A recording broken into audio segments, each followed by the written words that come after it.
Good morning, DC030 students. We're running a little late this morning for those who are joining on the radio, although I don't anticipate anybody will be, but if you are, I apologize.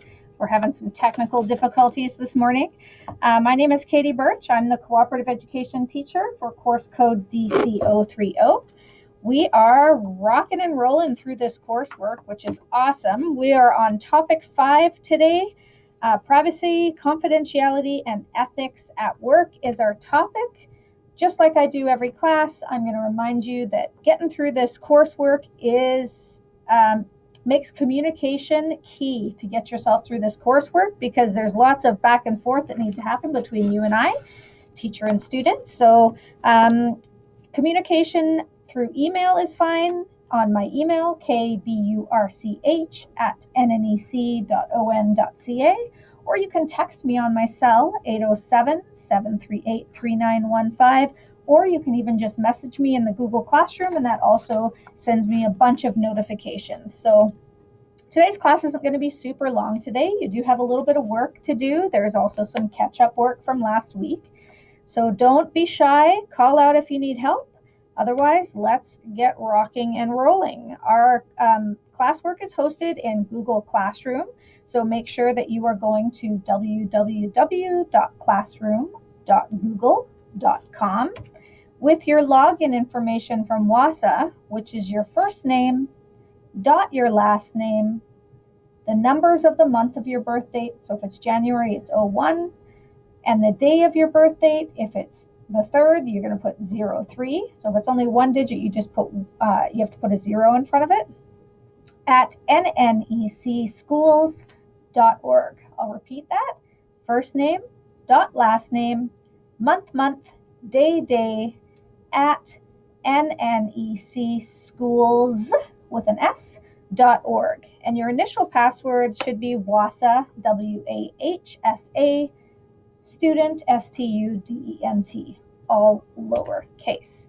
All right, today we are talking privacy and confidentiality. This is a very important part of a workplace, especially when you're working in medical clinics, really pretty much anywhere.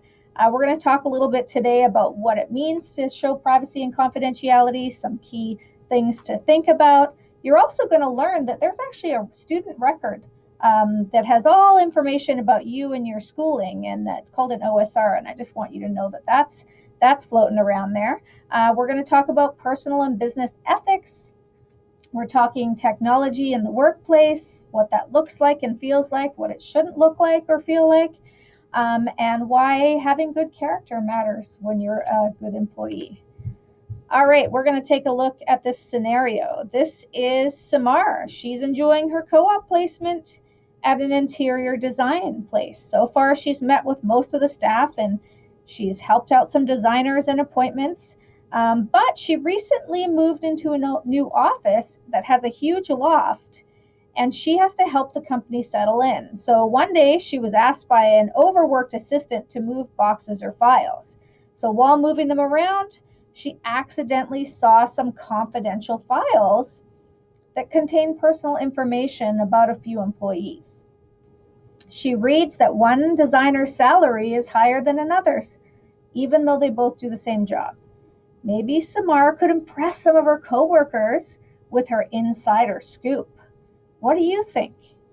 So I want you just to take a minute to think about this. If you were in Samar's shoes, whoops, that's a bad spelling error. Let me fix that. If you were in Samar's shoes, should you choose to discuss this with your coworkers? Why or why not? What do you think? It is some pretty juicy information, and I bet you those people would want to know that they're not earning the same. Why or why not would you do this?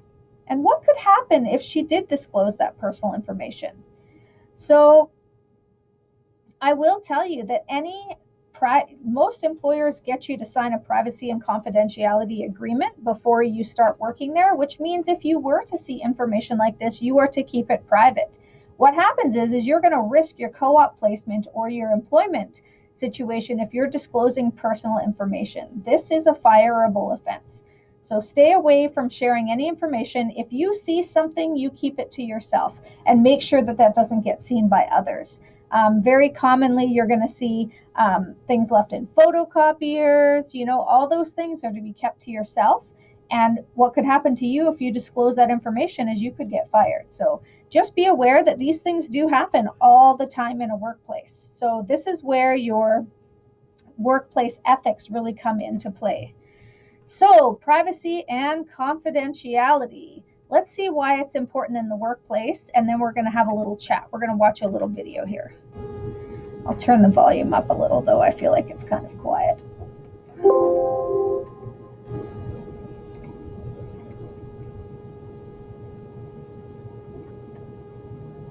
There we go. Can you keep a secret? For some people, keeping a secret is nearly impossible, while others can put on an impenetrable poker face with ease. Whichever kind of person you are, keeping company secrets is no game, but serious business. You don't have to work for the government in order to safeguard a secret or confidential information. Virtually every employee in every company has control of some kind of information that is not intended for the outside world. You need to understand that information is power. The heart of a company's financial success depends on its ability to keep its ideas, formulas, financial, and other private information away from competitors. There are two types of information that must not venture outside the company: confidential information and proprietary information. Confidential information includes facts, data, and knowledge about the company or employees that have not been disclosed to the public. This kind of information can be virtually anything about the company that outsiders do not know, from personal information about how you produce products. Some confidential information is easily identified as such, while other kinds of information may seem like normal company stuff that doesn't get a second thought. A good rule of thumb is to consider everything about your company to be confidential information unless it's known to the general public. Of course, you can always ask if you're not sure. By taking the time and effort to ask about confidential information shows that you care about your job and your company. Another kind of information that must be kept confidential is called proprietary information or trade secrets. This is any information that gives your company a competitive edge in the marketplace, or would harm the company or any employee if it were disclosed inappropriately. Obvious examples might include the coveted Coca-Cola formula or the KFC's original recipe. But not so obvious examples include your manufacturing processes, strategic plans, costs, profit margins, customer or vendor information, and any other information that could damage your company in the wrong hands.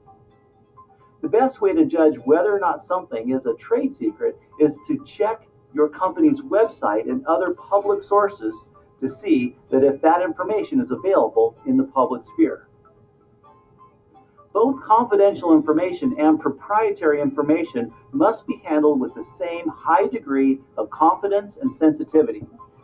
As part of an ongoing working relationship, there needs to be a level of trust and confidence between you and your employer. This trust can be built or broken depending on how well you respect private information. When you accepted your job, you agreed to a bond of trust that supersedes your personal feelings or what happens in the course of your job. That trust even extends beyond your employment with your company. Your company can't monitor everything you say, so it simply trusts you to keep its secrets wherever you are. This trust is not dependent on anything else. If you're mistreated, you keep that trust.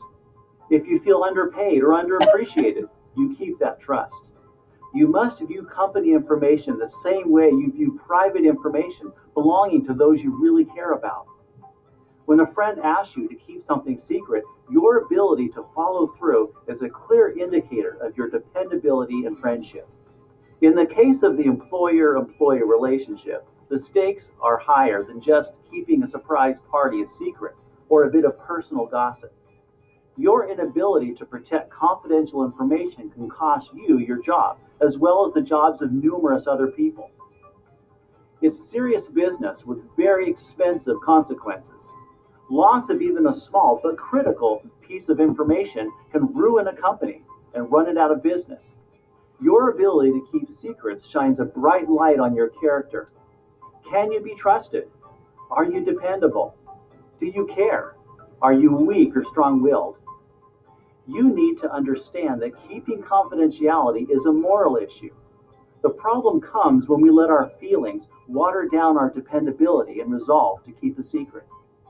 Anger or stress begs us to make exceptions. Self interest makes trust a mere priority issue. Or possibly the circumstance itself urges us to make exceptions. Whatever it may be, the feelings that urge you to break the trust your company has in you must be resisted.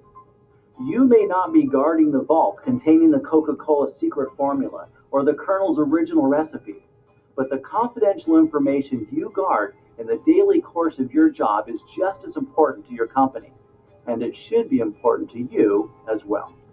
Awesome. So that was a really nice little bit of information about how important it is to have privacy and confidentiality in the workplace, and just some things to think about. It can really affect your ability to get jobs elsewhere if you lose trust and confidentiality in a workplace.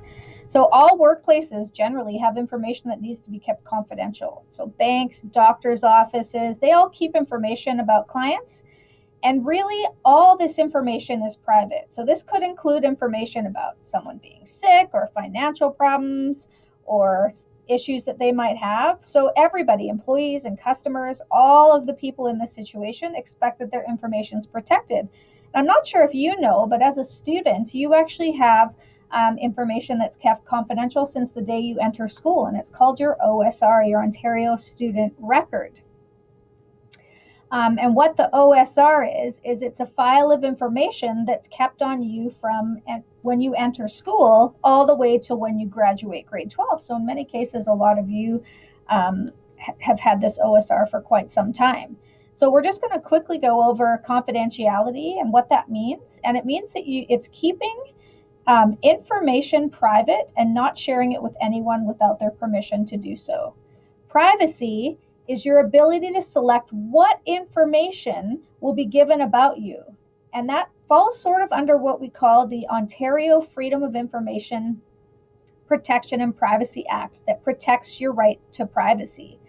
So what we're going to do is we're just going to sort of go to Google Classroom and we're going to answer how you feel about OSR and what would happen if your OSR, would you be comfortable if the whole world could see your OSR? So you're going to go to Google Classroom, you're going to open up the coursework, and you're going to go down to topic 5, and we're going to say, your information, what do you think? So you're going to go and answer this question. Your Ontario Student Record is governed by the Freedom of Information and Privacy Act. Who can see your OSR? Would you be comfortable with the whole world seeing it? Why or why not? I'm just going to remind you what is in the OSR. So I'm just going to play this 3-minute video because I really feel like a lot of people don't know that this document is floating around about you and your education. So it is important that you know that as an Ontario student, whether you're even in a federal school in the north, this record is kept about you, and you have the ability to access your own OSR if you need or would like to. And I'll show you what types of stuff you're going to find in your OSR. Hi, my name is Monica Frenzy. I'm an education with Horizon Education Consulting. I'm here to give you important information about what every parent needs to know about the Ontario Student Record. This legal file is what follows your child from junior kindergarten until the end of high school. When your child first enters the school, they will be given a blank folder, and it will contain their name, their grade, the teacher's name, and the school that they are attending, and they will be assigned an Ontario education number. The file contains 3 sections. The first section for report cards and documents. The second section for test results or any other diagnostic information that is important for your child. The third element is a French second language record card, and this will record the number of hours of French language instruction your child has received, whether they are in a core French, extended French, or French immersion program from JK until the end of grade 8. In high school, for French second language courses, your child will be given a credit counseling form to And just in that case, if you are taking Ojibwe, Ojibwe does replace French, just so you know. record those credits taken. If your child is in a French language school, they will not have a French second language record card in their OSR. As your child progresses in the education system, their OSR will contain all of their report cards. The document file will contain any assessment reports, provincial test scores from grades 3, 6, 9, and the grade 10 literacy test necessary for graduation, and the high school credit counseling form identifying all of the credits that they have earned. It will continue to contain the French second language form and will contain pictures of your child as they progress through the grades. Although there may not be a picture for every grade, it should be updated every 3 to 5 years. If your child has special needs, a copy of the Individual Education Plan, or IEP, will be in that first section of the OSR file, as well as a copy of the Record of Determination for the Identification Placement Review Committee, or IPRC meeting, which happens annually, where you are invited to come, review your child's progress, set new goals, review any new assessment reports, and discuss any relevant information regarding your child. You have the right to review the OSR file at any time without making an appointment and without being directly supervised. And your child has the same right. Whenever you have a meeting at the school discussing your child, the OSR file should be on the table at the meeting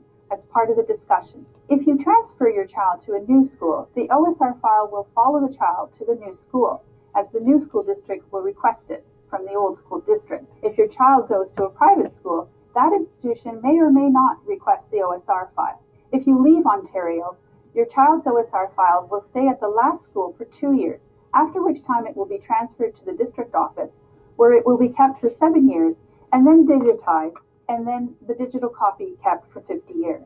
So how many years has it been since you've last seen your child's OSR? If you haven't seen it, be sure to ask the next time you're at the school. Okay, so does that specifically relate to co-op? It does and it doesn't, because as a student, you have access to your personal and private information through your OSR. So if you did ever want to see it, we do have copies of it. If you're a WASA student, likely your OSR is sitting with WASA. Also, a lot of you are parents, and I thought, okay, this is a good time for you to see what information is kept about your child, and knowing that you have access to it is also really important. Okay, so you're going to pause the video at this point, and you're going to answer that question in Google Classroom about whether you would be comfortable with the whole world seeing your or your child's OSR. Okay, so we were talking also, you are protected in Ontario under the Freedom of Information and Privacy Act. And I'm actually just going to pull it up. It's called FIPA. So if you just Google it, here it is here, the Freedom of Information and Privacy Act. And there's a lot of regulations underneath this act. And most of it is around the freedom of information, who can access information, how to keep that information safe. But instead of reading this giant document, it is really important that you understand the Freedom of Information and Privacy Act, because knowing your rights helps you protect and safeguard your rights as well. So I know we're watching a lot of videos today. I'm sorry, but it is all information that you need to know. And the reason I'm using videos is because it's a lot clearer and conciser with videos. So we're going to pull up FIPA, and we're just going to watch one little section about the protection of privacy. And if you wanted to learn more, you could actually continue watching the rest of these videos. I'll post them in Google Classroom for you. This is just around protection of privacy. It's worth explaining it again, since this part of FIPA specifically applies to personal information. FIPA defines personal information as recorded information about an identifiable individual. The definition also includes a non-exhaustive list of personal information types. This slide contains some examples. It is likely obvious how some of these examples fit within the definition of personal information because you can identify a specific individual with it.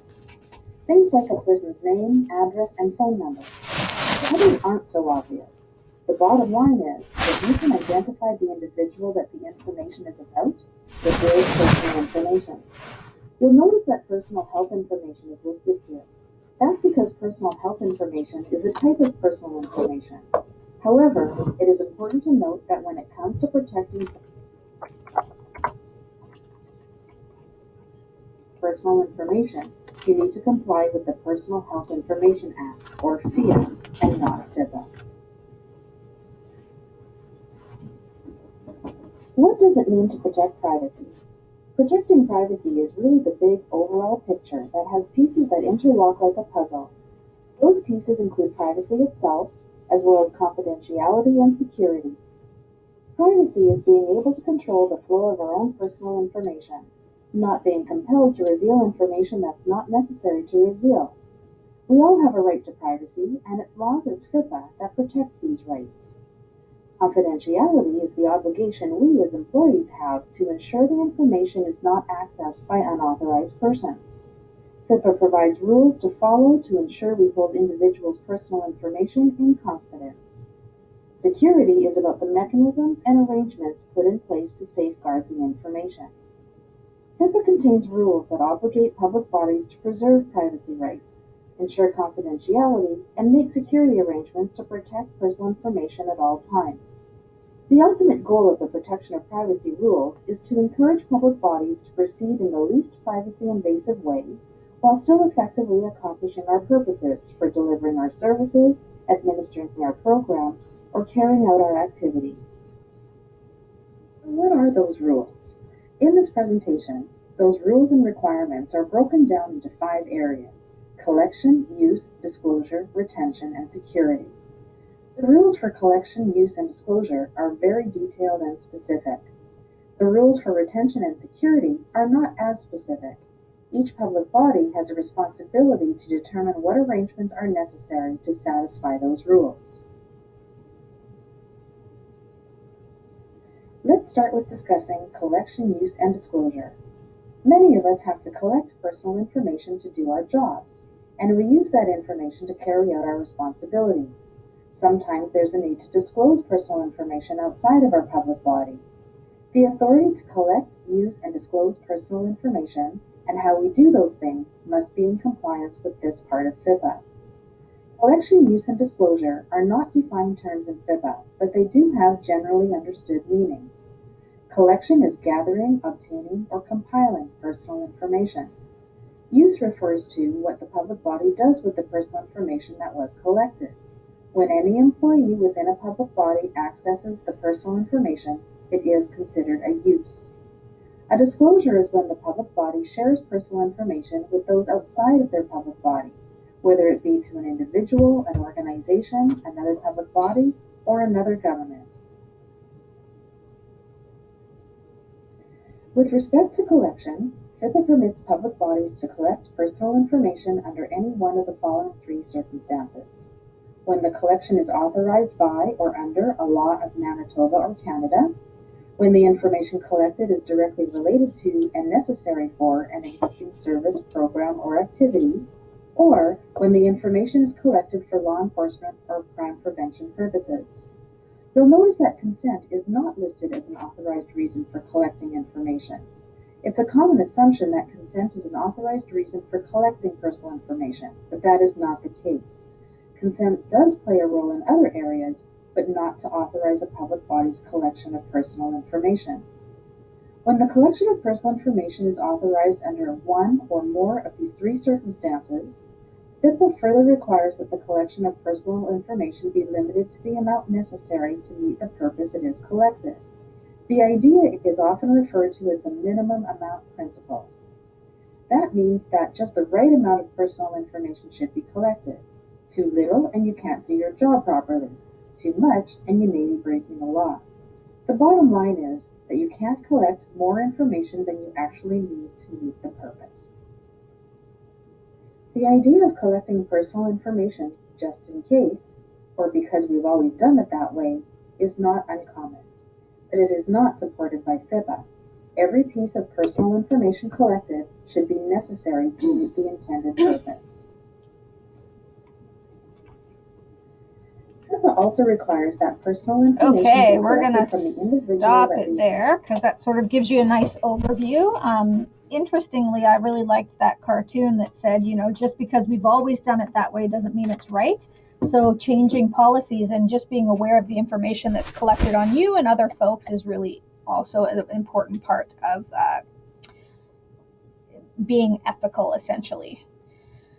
Okay, so what we're going to do is we're going to do LM 5.1 together, and this is an activity that's in Google Classroom for you. And basically, some of the rules, we're talking about different rules that apply around different jobs, and you're going to decide if this has to do with ethics in general, if it has to do with privacy or confidentiality, or other. So ethics is your own moral code, essentially, which we're going to talk about a little bit later. Maybe we should have done that first, but let's just take a break and work. You know what? Maybe we're going to come back to it, actually. I'm going to move it down. And then you'll have two assignments. We'll work through one assignment together, and then you'll work on your second assignment on your own. Okay, so we're going to talk a minute about the role of technology. So technology does play a really important part of work right now, and there's some specific issues around privacy and confidentiality that you need to be aware of as an employee with regards to technology. So at work, for example, you should only visit websites that are directly related to company business and not for personal internet use. So don't use the internet to browse websites that you visit at home. Don't send or receive personal emails at work. Okay? Don't share or post photos or videos or tweet information about your placement unless you're posting it to your portfolio where only I see it. That's fine. Also, when it comes to email, okay, you should never use company email to do anything but conduct business. It should be only about work, not about your personal life. If you accidentally see information about another employee in an email or on a database, you should never repeat that information. Don't share it. And company business most often is private. For example, decisions about products or services, they might be private. This is usually to keep people from competing with each other. So always be careful how much information you reveal about the day-to-day activities at your placement in conversations, texts, or emails. Okay, knowing how to use technology appropriately is really important. So you're going to take a minute and you're going to go to Google Classroom and you're going to answer that question around how could technology misuse have a negative impact on here we go. How could misusing technology have a negative impact on your co-op placement? So you're going to go and take a minute, pause the video, and answer that question. Think about a specific example of your placement. So if you're working in an office, how could technology be misused in your office? So as the student, you're going to go in, you're going to go to Google Classroom, and I'm going to use a specific example for my workplace. Whoops, if I log in correctly. I'll show you how to get there. So as a student, you're going in, you're working on answering this question. Oops, we're down to misusing technology. You're going to click view question, and there's your question. How could misusing technology have a negative impact on the business or organization? So I would say with WASA, with my job, misusing technology at WASA could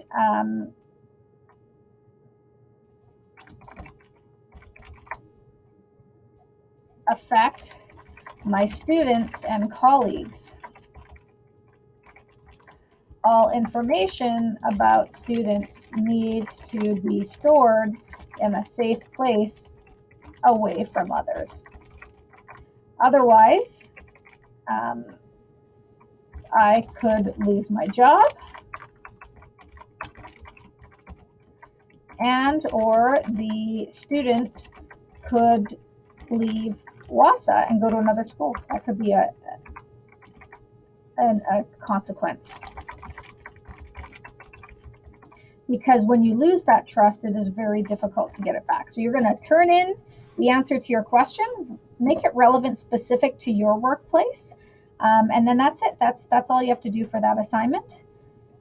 All right. So why character matters? Okay, character is, and I know that many of you in the North follow the 7 grandfathers teachings that all relate to character.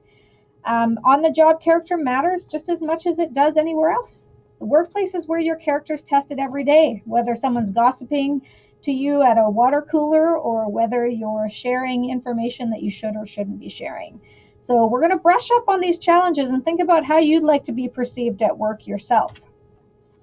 So I'm just highlighting the teachings of the 7 grandfather teachings, which is honesty, humility, love, respect, wisdom, courage, and truth. We're not going to talk about all of them today, but we are definitely going to take a look at a couple of them. So we're going to talk responsibility in the workplace. Responsibility basically just means that people depend on you and want to know they can count on your participation. Okay? It means you make a commitment to get the work done even when you don't feel like it. And we've all had days like this because you made a promise to help the team. So being responsible means people trust that you're going to get the work done. So make sure that you don't lose that trust, like we said earlier.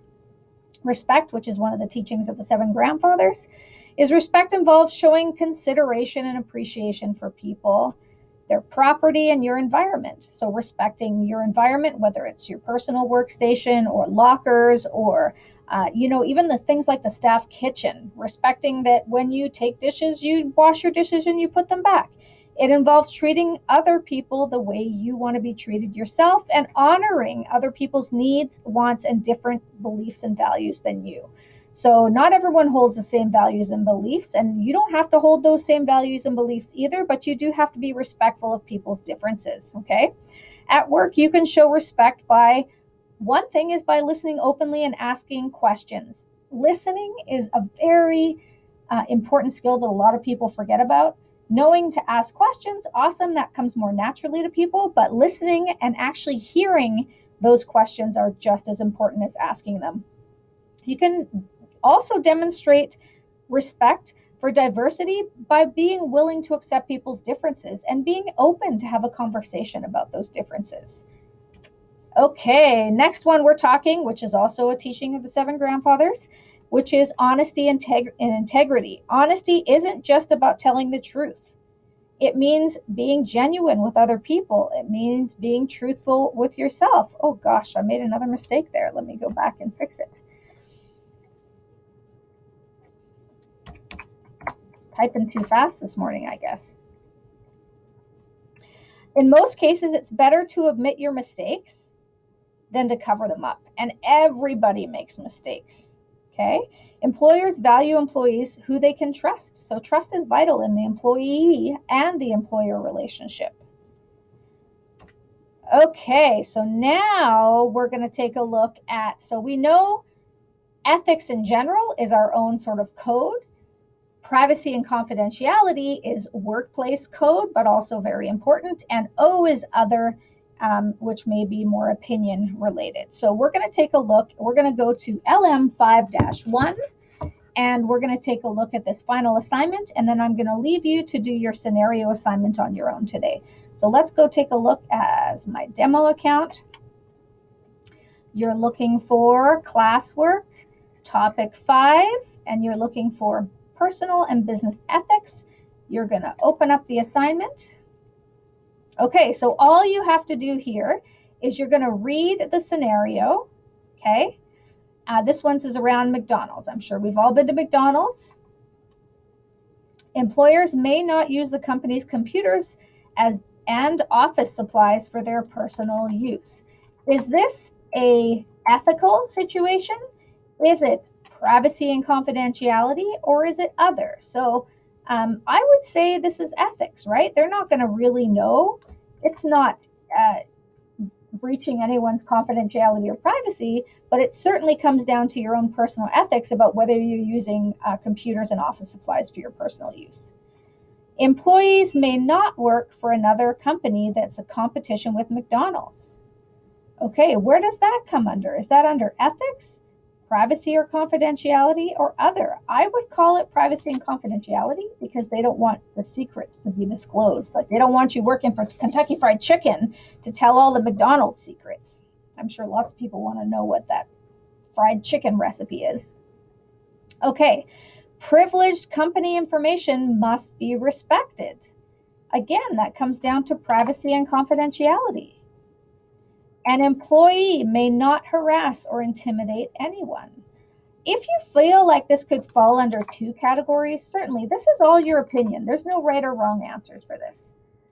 An employee must practice safety at all times. So that's a little bit of ethics, but it's also a little bit of other. It all falls under the work safety policies. So your task is to go through and finish this up. So I did the first one for you. Then you're going to list 3 rules you have to follow at home, at work. Okay? Then you're going to answer these questions. In what way is the most common for employee to behave dishonestly on the job? Why? This is your opinion. List the types of information you think should be kept confidential at co-op. And what are the implications and consequences of disclosing confidential information in your workplace? So when you're finished, you're going to go ahead and click turn in. That will send me a notification to mark it. And then your next task for today is to do the final assignment, which is confidentiality, privacy and ethics scenarios. So you're going to open that up and you're going to read the case studies and you're going to tell me, as a student, what do you think of the situation? How does this breach confidentiality? So let's do the first one together, and the other 4 you can do on your own. Alvin's co-op placement is at a local pharmacy where he works as an assistant to the pharmacist. His duties include providing customer service, counting pills, and reorganizing shelves. Alvin was doing really well at his placement and has received excellent evaluations from his supervisor. One day, his grade 10 math teacher came in to pick up a personal prescription. Alvin recognized the name of the product, and he had some idea of what the teacher's condition might be. The next day, Alvin came up to the teacher and made an inappropriate comment about her health. So as a student, what do you think of Alvin's situation? How does this example breach confidentiality? Well, Alvin, whoops. Oh, I can't do that. Alvin agreed to privacy and confidentiality terms for his placement. He saw teacher's medication and disclosed his private information publicly. Okay, this breaches the pharmacy code of conduct, which could lead to him losing his placement. And also shared information, private information publicly. So you're going to write what you think. There's no real right or wrong answer here. I just want you to go over these things and think about them, because it is very common to come up with these confidential situations in the workplace. So when you're finished that, you're gonna go through all the case studies, and I'm talking like 3 to 5 sentences max. You don't have to write me a whole paragraph. And if you can think of specific examples even that you can connect to, that would be even more awesome. So when you're finished that, you're going to hit turn in. Excellent. And then that is the end of the work for today. So pretty easy work today. Just remember, as you're going through the activities, don't be shy to reach out for help. You have a few questions to answer. You have to answer a couple of questions. You'll see these little question marks in the icons in Google Classroom. And then you're going to have 2 assignments. So 2 questions, 2 assignments. They're pretty easy assignments.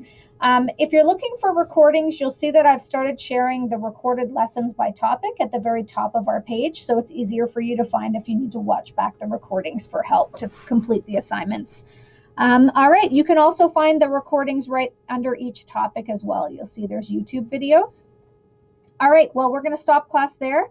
Let me know if you need any help working through your assignments, and I will get right on it. So have a super day, and we'll see you tomorrow for topic 6, which is employment standards and human rights, which is one of my favorite topics to talk about. So, all right, have a great day. We'll see you tomorrow.